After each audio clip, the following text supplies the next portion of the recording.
So, I hardly ever do this. I rarely share what I write online, you know. But I wrote my first post on Medium, and I thought maybe let me just read it out here on Instagram or other platforms. I don't know. Just it's okay. Anyway, I'll just read it because this is the perfect setting for it, I feel. So here it is. As the waves crash on the beach next to my window, thoughts crash on the shore of my ambitions. No, not the ambition the world talks about to make your first million, to buy your first car, first house, first Chanel, first Hermes.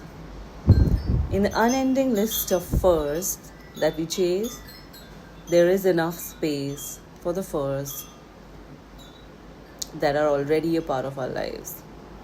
There isn't. Already fucking it up, but okay, continuing. In the unending list of firsts that we chase, there is not enough space for the firsts that are already a part of our lives. The first time you tasted independence or someone else's lips on yours. The first time you took a stand for yourself or for someone else. The first time you took a swimming lesson, saw yourself naked.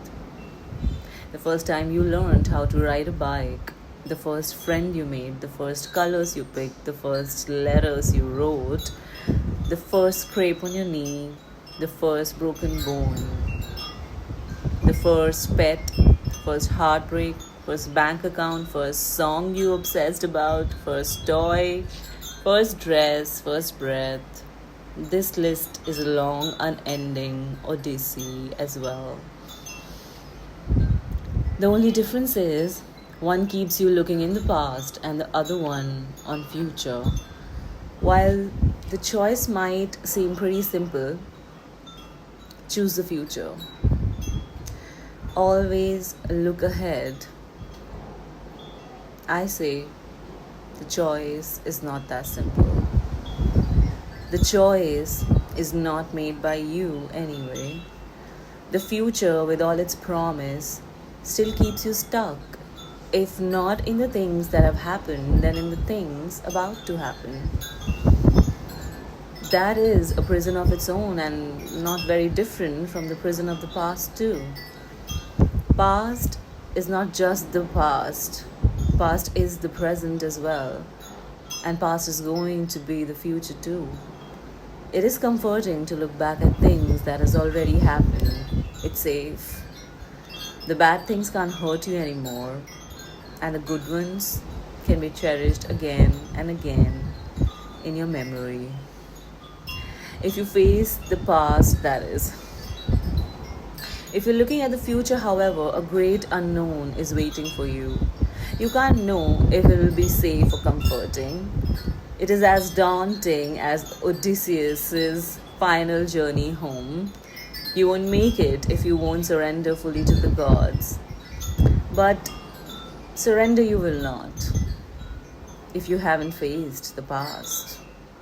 You see how that is all a conundrum. So freedom, where are you?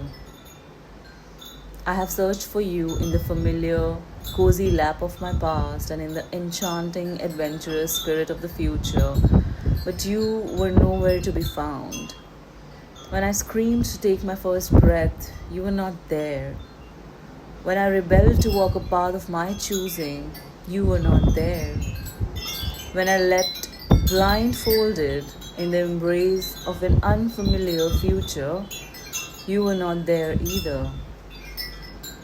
Freedom, oh freedom, but I have seen your face.